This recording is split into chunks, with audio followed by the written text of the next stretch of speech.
जी one में तप करने के लिए गए हैं, उस समय ध्रुव जी की अवस्था मात्र 5 वर्ष की थी।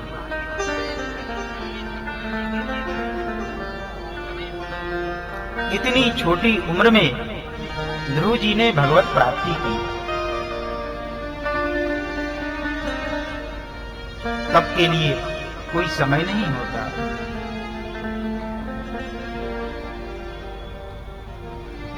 तब तो हम जब चाहें शुरू कर दें।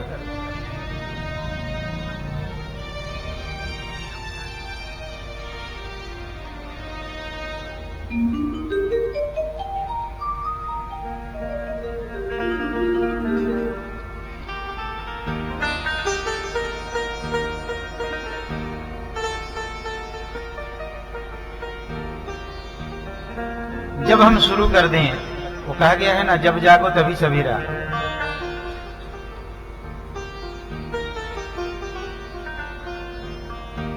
बचपन से माला खींच रहे हो तो अच्छी बात है, नहीं तो जब ध्यान आ जाए तभी हजारा माला पकड़ लें। श्री श्री 1,08,000 वो जब से लग जाए, 108, 1008, 1,08,000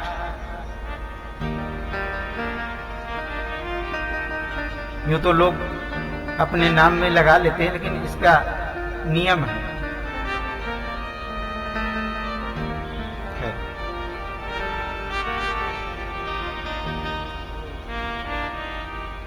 मेरे भाई बहन, ध्रुव जी ने 5 वर्ष की अवस्था में भगवान का तप करके भगवत प्राप्ति की, और भगवान ने ध्रुव जी से मांगने के लिए कहा, तो ध्रुव जी ने कहा मांगना नहीं। पृथ्वी जी से मांगने के लिए कहा, तो पृथ्वी जी ने अपने 2 कानों में 10,000 कानों की शक्ति मांगी।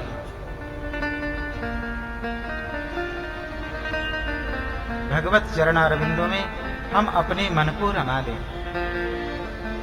जब से लगा दें, बस वही समय हमारा योग्य हो जाता है। कथा को समास व्यास शैली से श्रवण करते करते हम लोग आगे पहुंचे।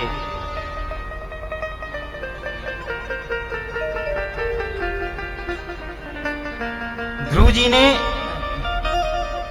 श्री परीक्षित जी ने श्री सुखदेव जी से एक प्रश्न किया,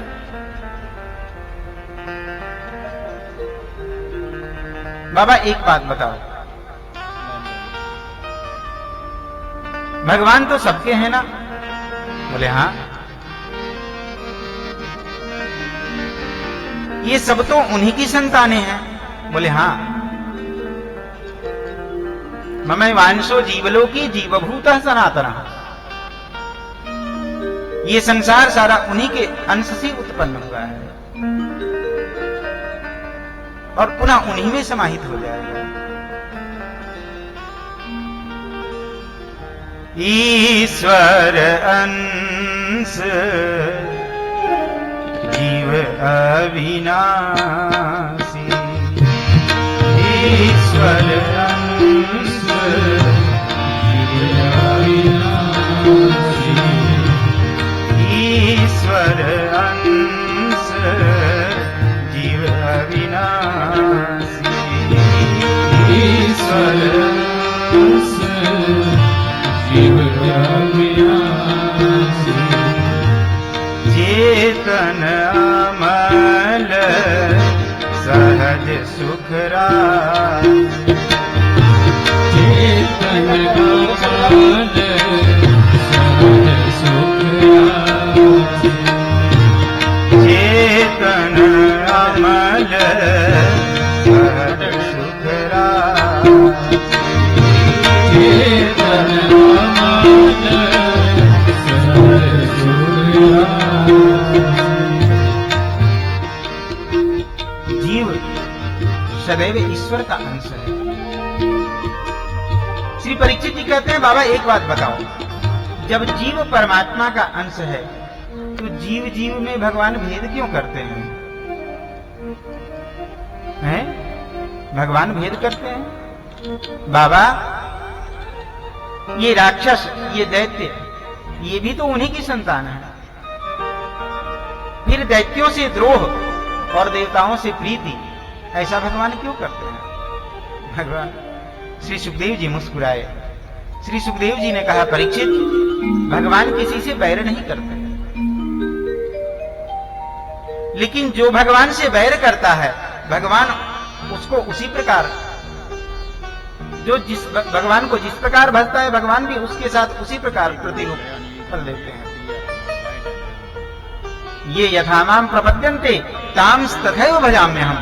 भगवान का एक संकल्प यह भी है, जो मुझे जिस प्रकार भजता है मैं उसको उसी प्रकार फल देता हूं। दैत्य लोग भगवान से बैर भाव रखते हैं, इसलिए भगवान उनके साथ बैर भाव से उपस्थित होते हैं। अगर भगवान भेद करते तो उसी दैत्य कुल में हिरण्यकश्यपु के पुत्र के रूप में प्रहलाद जी उत्पन्न हुए थे। कहां भगवान ने प्रहलाद जी से बैर किया? प्रहलाद जी को तो अपने परम भक्त की उपाधि दी भगवान ने। जब ये बात सुनी है श्री परीक्षित जी ने, तो परीक्षित जी पूछने लग गए, बाबा प्रहलाद जी की कथा मुझे सुनाओ। श्री सुखदेव जी कहते हैं, भगवान किसी से बैर नहीं करते, उन्हें तो किसी प्रकार भजो। कामात् द्वेषात् भयात् स्नेहात् यत्तथा भक्तेश्वरे मनः आवेश्यं तदधं हित्वा बहवस्तद्गतिं गता। भगवान को किसी भी प्रकार भजो, भगवान तुम्हारा कल्याण ही करेंगे। कामात् द्वेषात् भयात् स्नेहात्, काम से भजो, द्वेष से भजो, भय से भजो, स्नेह से भजो, जैसे भी भजोगे भगवान तुम्हारा कल्याण ही करेंगे। किस किसने किस भाव से भजा, तो उदाहरण दिया है, गोप्यः कामात् भयात् कंसो। गोपियों ने कन्हैया को काम भाव से भजा। क्या गोपियों का उद्धार भगवान ने नहीं किया? किया ना। गोपियों ने काम भाव से भजा तो उनका भी उद्धार किया भगवान ने। गोप्यः कामात् भयात् कंसो। कंस भगवान को भय से भजता था। डरते डरते जब बहुत ज्यादा उसे डर सताने लग जाती तो चिल्लाने लगता, अरे ये कहीं कृष्ण तो नहीं, ये कहीं कृष्ण तो नहीं। ऐसे भय से भजता था। गोप्यः कामात् भयात् कंसो द्वेषाचेदादयो नृप।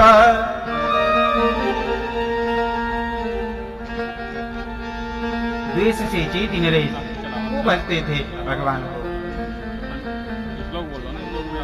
संबंधात् वृष्णयः स्नेहात् यूयं भक्त्या वयं विभु।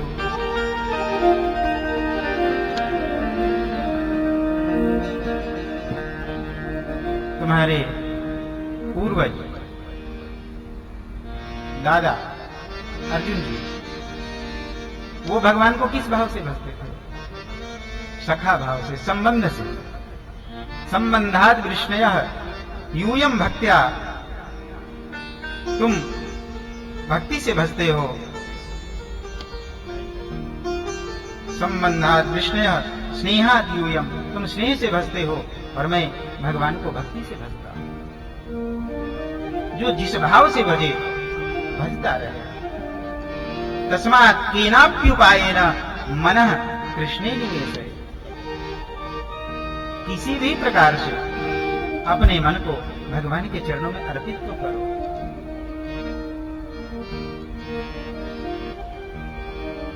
भगवान के चरणों में अपने मन को अर्पित कर दिए तो ये मन हमारा भगवान के चरणों में चला जाएगा और भगवान फिर अपने आप इस जीव का उद्धार कर देंगे। परीक्षित, भगवान ने श्री प्रहलाद जी के साथ वैर तो नहीं किया। हिरण्यकश्यपु ने वैर भाव से भजा और उसके सम्मुख भगवान वैर भाव से प्रकट होते आए।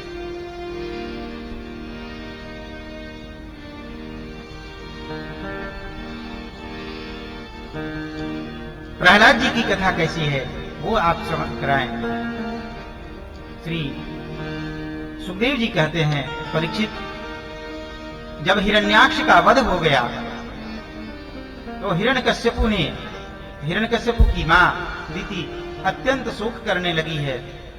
हिरण्यकश्यपु ने कहा, मैं अभी पता लगाता हूं किनसे वरदान प्राप्त करके भगवान के साथ युद्ध किया जा सकता है। हिरण्यकश्यपु ने पता लगाया तो 3 देवताओं का नाम सामने आया। कौन कौन?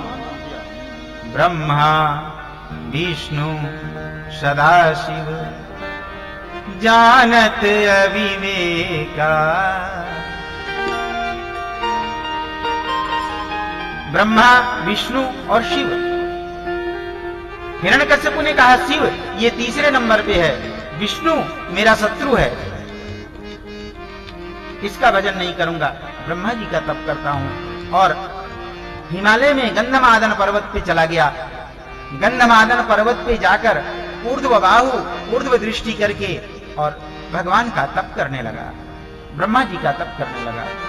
ओम ब्रह्मणे नमः। ओम ब्रह्मणे नमः। ओम ब्रह्मणे नमः।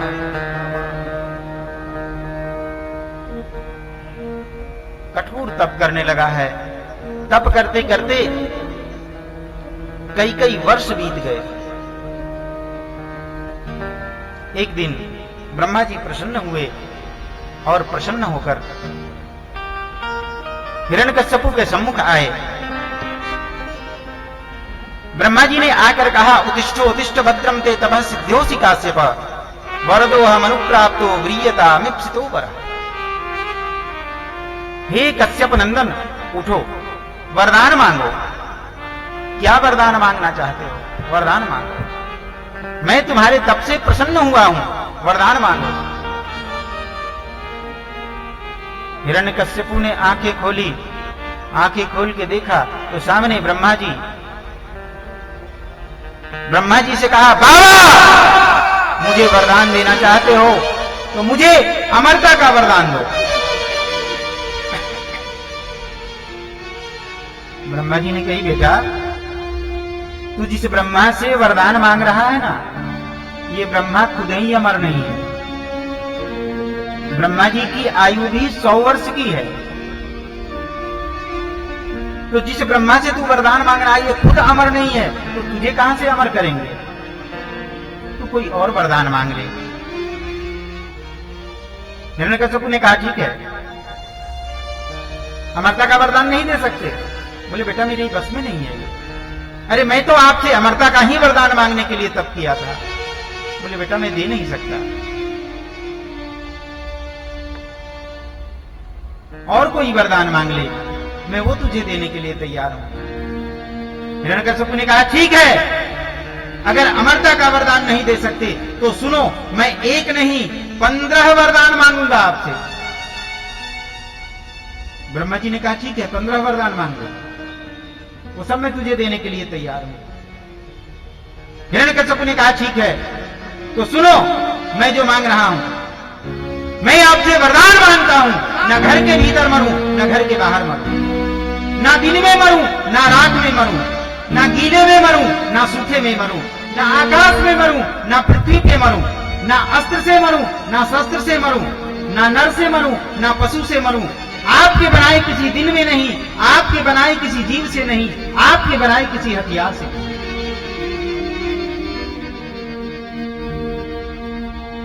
ब्रह्मा जी ने कही, बस? ब्रह्मा जी ने कहा, तथास्तु, ऐसा ही होगा। ब्रह्मा जी इसको आशीर्वाद देके लौट के जाने लगे। ब्रह्मा जी जब लौट के जाने लगे तो हिरण्यकश्यपु अट्टहास करने लग गया। मैंने बूढ़े की बुद्धि को ठग लिया। ब्रह्मा जी ने कहा बूढ़े की बुद्धि को ठगना इतना सरल नहीं होता।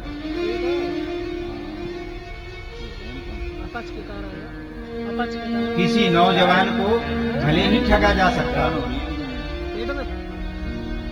लेकिन बूढ़े की बुद्धि को ठगना बड़ा मुश्किल है। क्यों? सही बात है ना मेरे भाई बहन? बूढ़े की बुद्धि को ठगना इतना आसान नहीं होता। ब्रह्मा जी वहां से लौट के आए। इधर हिरण्यकश्यपु अपने राज्य में आया और इसने राज्य में आकर के घोषणा करवा दी, न यष्टव्यम न दातव्यम न होतव्यम द्विजा कचित्।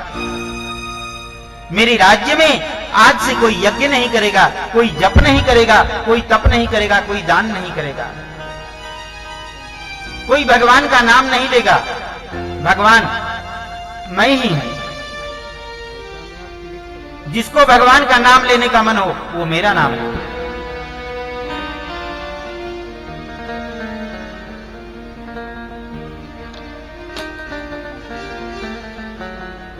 हिरण्यकश्यपु ने अपने राज्य में आकर ऐसी घोषणा कर दी। धीरे धीरे समय बीता। हिरण्यकश्यपु ने कहा मैं राम नाम की जड़ को दुनिया से मिटा दूंगा।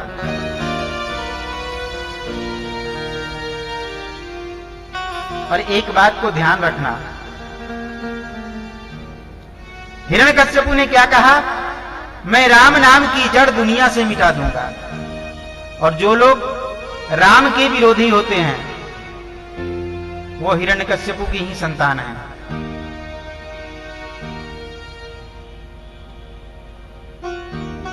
जो लोग ऐसा कहते हैं कि राम तो है ही नहीं, आज के वर्तमान समय में भी नाम नहीं लूंगा, नाम लिया तो बवाल हो जाएगा।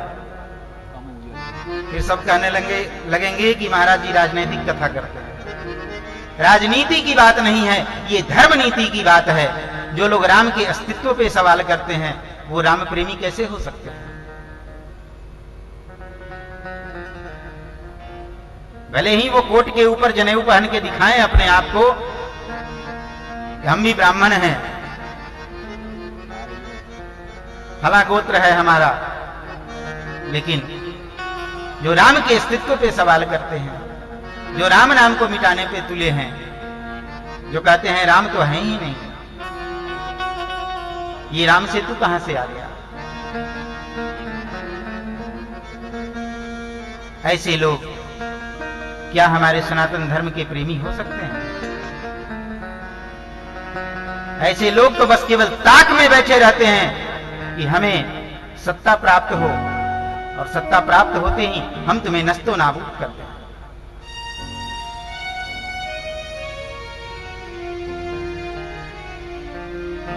ऐसों के ऊपर न हमें भरोसा करना है, न हमें विश्वास करना है। जो राम का नहीं वो हमारे काम का नहीं।